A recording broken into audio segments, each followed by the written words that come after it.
Hello नमस्कार friends, welcome back to our channel. स्वागत है आपका एक नई वीडियो में, जो कि हम आज बात करेंगे सिंधु घाटी की सभ्यता पर। तो आइए चलिए शुरू करते हैं। दोस्तों, भारतीय संस्कृति विश्व की सबसे महानतम संस्कृति में से एक है, परंतु हमारी वैदिक संस्कृति से भी पहले हमारा भारत भूमि पर एक विकसित सभ्यता वास करती थी, जो अपने काल की विश्व की सबसे उन्नत और विस्तृत सभ्यता थी, जो भारतीय उपमहाद्वीप और आर्यों के आगमन से पूर्व विकसित समाज का निर्माण कर चुकी थी, जिनके नगर विश्व के सबसे उत्कृष्ट रचनाबद्ध तरीके से बनाए नगर थे। विश्व की सभी ज्ञात प्राचीन सभ्यताएं नदी के किनारे फली फूली और विकसित हुई, जैसे मिस्र की सभ्यता नील नदी के किनारे, मेसोपोटामिया की सभ्यता टजला और फरात नदी के किनारे, वहीं चीन की सभ्यता येलो रिवर के किनारे पाई गई। वैसे ही भारत की सभ्यता सिंधु नदी या इंडस नदी के किनारे पाई गई। इसी कारण इसे सिंधु सभ्यता या सिंधु घाटी की सभ्यता कहा जाता है। So let's start friend. आइए जानते हैं लगभग 5000 साल पुराने हमारे इस भारतीय सभ्यता के रोचक तथ्यों को और समझते हैं इस सभ्यता की विशेषताओं को, जिसे दुनिया सबसे उन्नत सभ्यता का दर्जा देती है। सन 1826 में सर चार्ल्स मेसन नाम के एक अंग्रेज व्यक्ति भारत के उत्तर पश्चिमी पंजाब का दौरा कर रहे थे, जो आज के पाकिस्तान का पंजाब प्रांत है। उन्होंने वहां के हड़प्पा क्षेत्र के नीचे दबे शहर का निरीक्षण किया और सन 1842 में सर्वप्रथम लेक क्लिकर ने दुनिया के सामने इस बात को प्रदर्शित किया। उसके बाद सन 1853 से 1856 के बीच कराची और लाहौर के बीच जब रेलवे लाइन का निर्माण कार्य प्रारंभ हुआ, तो रेलवे इंजीनियर बर्टन बंधु, जिनका नाम जेम्स और विलियम बर्टन था, उन्होंने हड़प्पा में मजबूत ईंटों का पता चला। अति प्राचीन खंडहर के इन ईंटों का इस्तेमाल उन्होंने रेलवे लाइन में किया। उसके पश्चात सन 1856 में अलेक्जेंडर कनिंघम नामक एक अंग्रेज अधिकारी ने हड़प्पा का निरीक्षण करके मैप बनाया। यह वही अंग्रेज अधिकारी थे जिन्होंने सन 1861 में भारतीय पुरातात्विक विभाग की स्थापना की। 1921 में इसी भारतीय पुरातात्विक विभाग के प्रमुख सर जॉन मार्शल के नेतृत्व में पहली बार हड़प्पा का आधिकारिक तौर पर उत्खनन कार्य प्रारंभ हुआ। भारतीय शोधकर्ता दयाराम साहनी ने सन 1921 में हड़प्पा का उत्खनन कार्य शुरू किया और सन 1922 में राखलदास बनर्जी ने सिंध प्रांत के मोहनजोदाड़ो में उत्खनन कार्य शुरू किया और दुनिया के सामने पहली बार हड़प्पा के रूप में सिंधु सभ्यता का रूप उजागर हुआ, और इसीलिए आज इस पूरी सभ्यता को हड़प्पा सभ्यता के नाम से जाना जाता है। भारत और पाकिस्तान जब आज़ाद हो रहे थे, उस वक्त तक इस सभ्यता के 40 से 50 नगरों की खोज हो चुकी थी, और आज तक की बात करें तो हमें इस सभ्यता के लगभग 1500 नगरों से अवगत हो चुके हैं, जिनमें से ज़्यादातर नगर भारत में पाए गए हैं, जिनकी संख्या लगभग 925 है। पाकिस्तान में पाए गए नगरों की संख्या 575 के आसपास है। वहीं अफगानिस्तान में 2 नगर की खोज हो चुकी है। इससे यह अनुमान लगाना मुश्किल नहीं होगा कि यह सभ्यता कितने विस्तृत क्षेत्र में फैली होगी। अब तक के उत्खनन के आधार पर इसकी सीमा का निर्धारण किया जाए तो उत्तर में जम्मू कश्मीर से मांडा नगर, वहीं दक्षिण में दायमाबाद, पूर्व में उत्तर प्रदेश का आलमगीरपुर, कुल मिला के देखा जाए तो करीब 13 लाख स्क्वायर किलोमीटर से भी अधिक क्षेत्र का यह सभ्यता फैली हुई थी।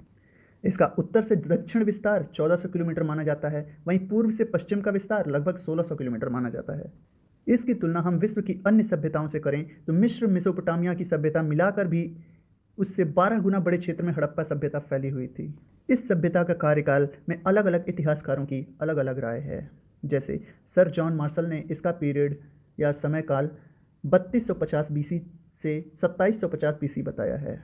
वहीं सर डीपी अग्रवाल ने कार्बन डेटिंग के आधार पर इसका कार्यकाल 2300 बीसी से 1750 बीसी माना है, परंतु ज़्यादातर इतिहासकार इसका कार्यकाल 2500 बीसी से 1750 बीसी मानते हैं। इसके जैसा नगर नियोजन तत्कालीन दुनिया के अन्य किसी भी सभ्यता में नहीं पाया गया है।